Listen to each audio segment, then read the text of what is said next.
Hey, I'm Maddie, and for the past year and a half, I've been living out of my minivan, going to all the states in the lower 48 and going on an outdoor adventure there. I set out thinking I'd do a variety of adventures, but the most common by far was definitely a day hike. I did a day hike in 31 states. In 4 states, I did what I consider a walk or nature bathing. I might have gone less than half a mile, but I was just there to just get out and notice and appreciate nature. And sometimes that happened for stuff like the trail I wanted to go on was flooded, or one time I was sick and really didn't feel up to doing a full hike. In 5 states, I went on an overnight backpacking trip, and in 2 states, I did a thru hike, which was the Superior Hiking Trail in Minnesota and Numupoyo in California, also called the John Muir Trail. I went kayaking in 4 states.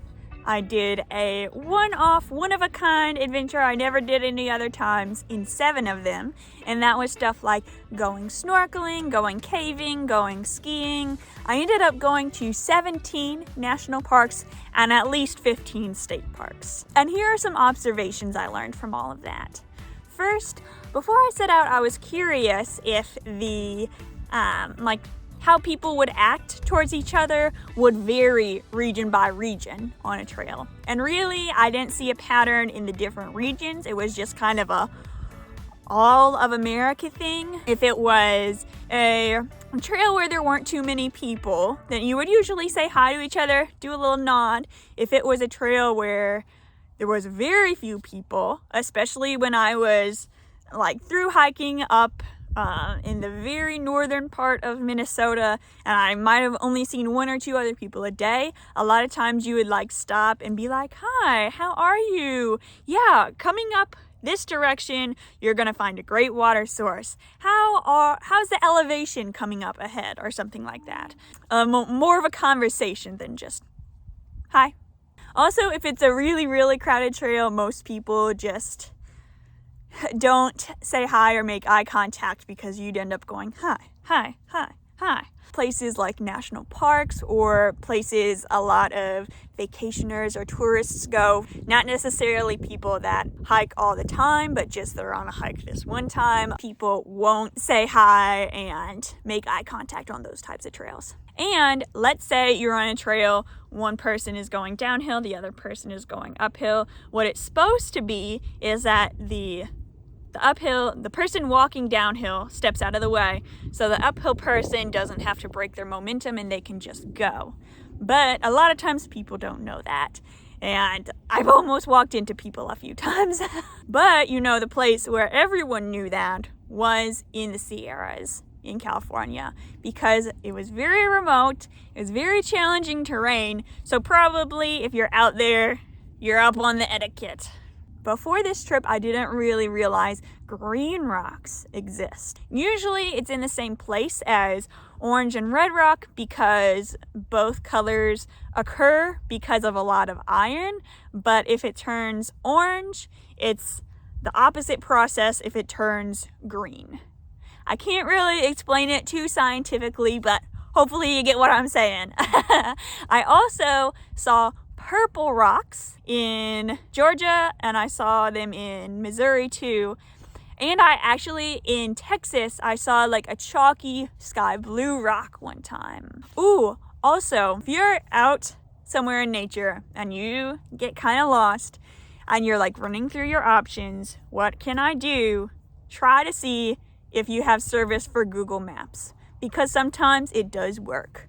The Superior Hiking Trail was most of the time on Google Maps, and when I was in, New Hampshire, I was out kayaking, and I was like, oh gosh, I don't remember what direction I'm supposed to head in to get back. It all looks like the distance. All the landmarks kind of blended together. Look at Google Maps, and sometimes you'll have service where you don't think you will. As a plan B, of course, this isn't I'm not saying, oh yeah, I'll rely on having service. No, this is just an extra, last resort type thing. This might be something people disagree with, and that's okay. But in my opinion, not all sunsets and sunrises are created equal. If there's more clouds or more like haze in the air, it's gonna really change the amount of color you see. Also, your experience largely depends on your state of mind. If you're watching with a crowd of people versus yourself, it's going to be a lot different. If you're like kind of stressed or thinking about something else, it's not going to be as good as if you're fully present in the moment. That being said though, even if it's not the most amazing sunrise or sunset of your life, I still think it's worth planning time into your day for. The reason I wanted to go to all the states instead of like going to the top 50 acclaimed hikes in the US is that I really wanted to show people that everywhere has something good about it. Of course, there will be some states that are known for their outdoors and a lot of vistas and mountains. But for example, one of my favorite hikes was in Arkansas, and I would have never guessed that. Even if the types of views aren't as grand as you want, look for cool stuff about the plants and the rocks and how the land forms. And in that same vein, there are really cool places out there that aren't national parks. I think sometimes people kind of fall into the habit of thinking that a national park is like another tier of natural beauty than non-national parks, but I don't think that's true. And in fact, I think if you're wanting a hike with not a lot of people on it, sometimes your best bet is state parks in other areas that aren't known as outdoor tourist attractions. I'm a big night sky fan, and let me tell you, desert states have the best star viewing. Even in the city, if you're out at night, you can still see the stars in the sky. It's crazy. I'm in Arizona now, and most nights I get out of the van before I go to bed and go to the bathroom one last time, and I'm always like, wow, maybe I should start a new channel called Bathrooming in Beautiful Places. I didn't see that many dangerous animals on the trip. Whenever you go out into nature, there's some degree of risk, but when you're by yourself, you definitely are making less noise than if you're with a group, or you look less intimidating to animals. But I saw a black bear, and I had bear spray. It just looked at me for a few seconds and then ran away. And I also saw rattlesnakes, but I just walked around them. That was in North Dakota. I saw a barracuda, which aren't known to attack humans, but it's kind of intimidating because it was like this big. You can't really see it in the frame, but it was quite large, and I was in the water with it. I'm not sure I saw it because it was just gone in a flash, but it was a very large fish. I was a little scared. And I saw tons of alligators from South Carolina down to Florida, across to Louisiana. They were everywhere. I did see some crocodiles too. I wasn't really that scared of them though. I was usually on land and they were in the water, so they would have a ways to come get me if they really wanted to. Plus, you know what plant I saw a ton of and wasn't expecting to? Prickly pear cactus. It was all the way up in Kansas and Nebraska, and if I remember right, I even saw some in North Dakota. But those are just my observations, and I know if I would have chose to do different adventures, I would have probably had a totally different experience. But let me tell you what adventure I did in each state. This is going to be in chronological order.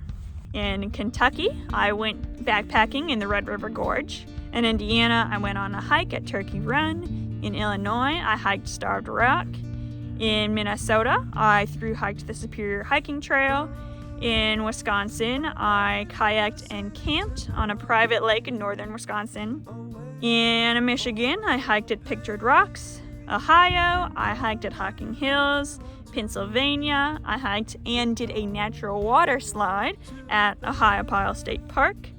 In New York, I went on a day hike by Lake George. In Vermont, I hiked Bromley Mountain. In New Hampshire, I kayaked Umbagog Lake. In Maine, I did 2 hikes in Acadia, a sunrise hike and a hike with ladders and rails. In Massachusetts, I hiked by Cape Cod Museum of Natural History. In Rhode Island, I hiked Beavertail State Park. In Connecticut, I hiked Sleeping Giant. In New Jersey, I hiked Palisades Interstate Park. In Delaware, I went on a bike ride in Cape Henlopen. Maryland, I hiked Billy Goat Trail. In Virginia, I hiked Shenandoah National Park. In West Virginia, I hiked New River Gorge. Tennessee, I hiked Frozen Head State Park. In North Carolina, I hiked Mount Mitchell. In South Carolina, I went on a walk called Cypress Wetlands in All Trails, but it was kind of funny because I was picturing more of a trail, but really it was just a little walking loop around a neighborhood. Not quite what I was going for, but I was already there. In Georgia, I hiked Providence Canyon. In Florida, I snorkeled in Key West and went on a slough/wet walk and kayaked in Everglades National Park. Alabama, I hiked historic Blakely State Park. Mississippi, I went on a walk at Bayou Bernard Park in Gulfport. In Louisiana, I went on a swamp tour in Slidell. In Texas, I backpacked Guadalupe Mountains National Park. In New Mexico, I hiked White Sands National Park and hiked Slepa Wilderness. In Arizona, I backpacked the Grand Canyon. In Utah, I hiked Bryce Canyon National Park. In Colorado, I skied at Arapahoe Ski Basin. In Kansas, I hiked Castle Rock and hiked Elk River Trail. In Oklahoma, I hiked Natural Falls State Park. And in Arkansas, I hiked Buffalo National River. In Missouri, I went on a walk by Rocky Falls. In Iowa, I went spelunking at Makokata Caves. Nebraska, I hiked Nebraska National Forest. South Dakota, I backpacked Badlands National Park. In North Dakota, I hiked Theodore Roosevelt National Park. In Montana, I hiked Glacier National Park and kayaked Lake Flathead. In Washington, I hiked Olympic National Park. In Oregon, I did a hike called Triple Falls and hiked to Umpqua Hot Springs. I also had a beach day at Secret Beach. In California, I thru-hiked the JMT, also called Numu Poyo. In Nevada, I did a hike and went for a swim in Lake Tahoe. In Idaho, I backpacked the Sawtooth Wilderness. And lastly, in Wyoming, I hiked the Grand Tetons and Yellowstone. Now, those are just the adventures I did. There were also good times and bad times and making money in between. So for the full story, you'll really need to watch the documentary I made about the whole experience. I'll put a link on your screen. Have a good rest of your day. Bye.